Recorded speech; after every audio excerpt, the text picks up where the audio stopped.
कहते हैं जैसे मधुमक्खी फूल से मधु बिना फूल को क्षति पहुंचाए प्राप्त कर लेती है, वैसे ही विवेकपूर्ण व्यक्ति भी भोजन ग्रहण करता है। इसीलिए कहा जाता है स्वाद के लोभ में मत पड़ो, भोजन जीवन को बनाए रखने का साधन है, न कि विलासिता का।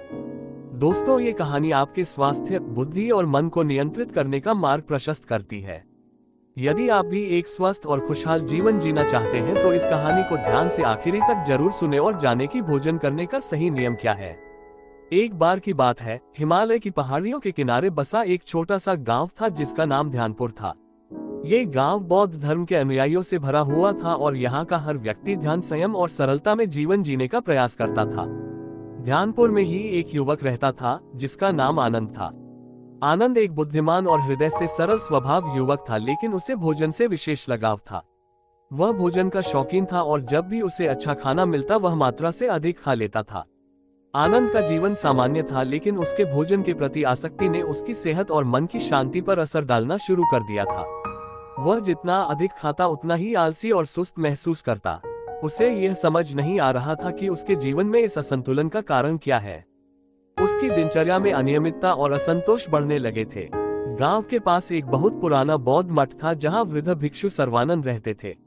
सर्वानंद जी ने वर्षों तक कठोर तप और साधना की थी और उन्हें भोजन के नियम और संयम का गहरा ज्ञान था। एक दिन जब आनंद की असंतुष्ट और शारीरिक कष्ट चरम पर थे तो वह बौद्ध भिक्षु सर्वानंद से मिलने उस मठ में गया। आनंद ने उनके चरणों में प्रणाम किया और कहा, गुरुदेव, मेरे जीवन में असंतुलन आ गया है। मैं अधिक खाता हूँ और फिर भी संतुष्ट नहीं हूँ। मेरे मन और शरीर दोनों ही भारी लगने लगे हैं। कृपया मुझे उचित मार्गदर्शन दीजिए। सर्वानंद ने ध्यान से आनंद की समस्या सुनी और फिर मुस्कुराते हुए बोले, पुत्र, भोजन केवल शरीर को पोषण देने के लिए है, न कि इंद्रियों को तृप्त करने के लिए। जब हम किसी भी चीज में अति करते हैं तो हमारी आत्मा और शरीर दोनों पर इसका भार पड़ता है। आनंद ने विनम्रता से पूछा, तो गुरुदेव, मैं क्या कर सकता हूँ? किस प्रकार से मैं भोजन के प्रति अपनी इस आसक्ति को समाप्त कर सकता हूँ? सर्वानंद ने आनंद को पास बिठाया और उसे भोजन के नियम समझाने लगे, जो बौद्ध धर्म के अनुशासन का एक महत्वपूर्ण हिस्सा है। उन्होंने कहा, बुद्ध ने हमें भोजन के प्रति अनुशासन और संयम सिखाया है, जिसके मुख्य 2 नियम हैं।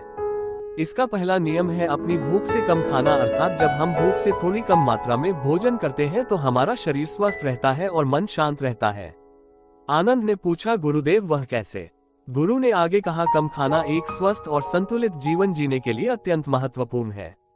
इसके मुख्य रूप में 5 लाभ होते हैं। जब हम किसी भी चीज में अति करते हैं तो हमारी आत्मा और शरीर दोनों पर इसका भार पड़ता है। आनंद ने विनम्रता से पूछा, तो गुरुदेव, मैं क्या कर सकता हूँ? किस प्रकार से मैं भोजन के प्रति अपनी इस आसक्ति को समाप्त कर सकता हूँ?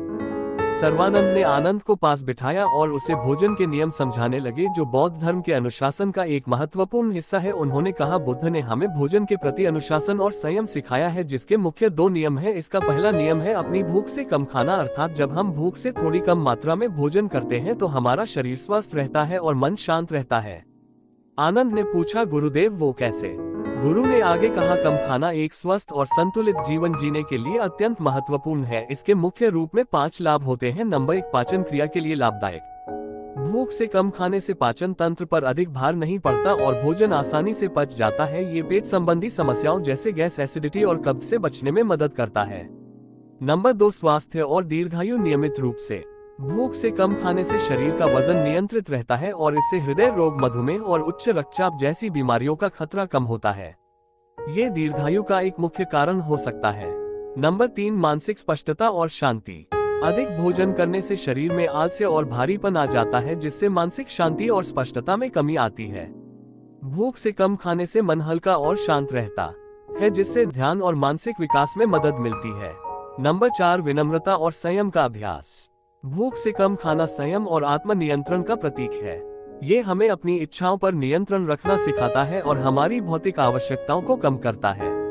नंबर 5, आध्यात्मिक लाभ। बौद्ध और यौगिक परंपराओं में माना जाता है कि भूख से कम खाना व्यक्ति की चेतना को उच्च स्तर पर ले जाता है। इससे ध्यान और साधना में एकाग्रता बढ़ती है।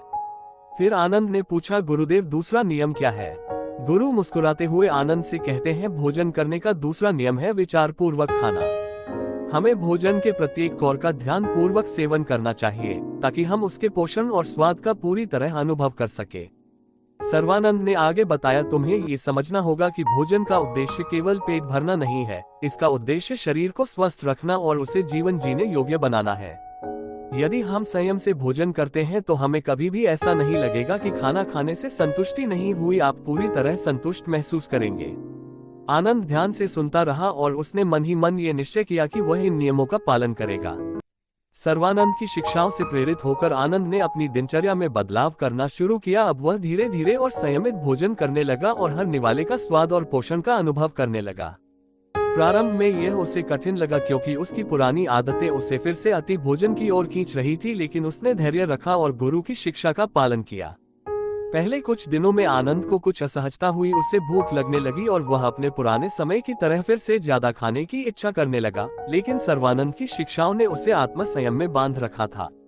वह अपनी भूख के बावजूद संयमित भोजन करता रहा और जैसे जैसे दिन बीतते गए उसे अपने शरीर में हल्कापन महसूस होने लगा, उसका आलस्य कम होने लगा और उसके मन में एक नई ऊर्जा का संचार हुआ। धीरे धीरे आनंद ने यह महसूस किया कि कम भोजन करने से उसका शरीर और मन दोनों ही अधिक स्वाभाविक और सशक्त महसूस कर रहे थे।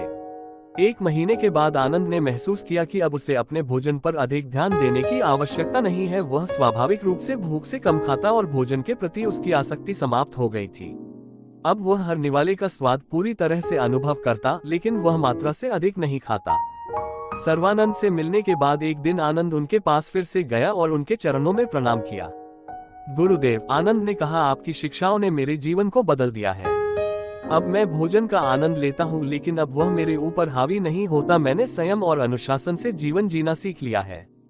सर्वानंद मुस्कुराए और बोले, पुत्र, यह समझ लो कि भोजन जीवन का केवल एक हिस्सा है, लेकिन जब हम उसे जीवन का मुख्य उद्देश्य बना लेते हैं तब समस्या उत्पन्न होती है। तुमने संयम और अनुशासन का सही मार्ग चुना है। अब तुम्हारा शरीर स्वस्थ है और तुम्हारा मन शांत है। यही बुद्ध की सच्ची शिक्षा है। आनंद ने मठ में कुछ और समय बिताने का निश्चय किया ताकि वह जीवन के अन्य पहलुओं में भी संयम और अनुशासन का पालन कर सके। उसने वहां ध्यान, साधना और सेवा के माध्यम से अपने जीवन को और अधिक संतुलित और शांतिपूर्ण बनाया। कुछ समय बाद आनंद को मठ में दीक्षा दी गई और वह अब एक बौद्ध भिक्षु बन गया। उसने सर्वानंद से न केवल भोजन के नियम सीखे, बल्कि जीवन के हर पहलू में संयम और अनुशासन की महत्ता को समझा। आनंद अब गांव और आसपास के लोगों के लिए प्रेरणा स्रोत बन चुका था। लोग उससे जीवन जीने की कला सीखने आने लगे।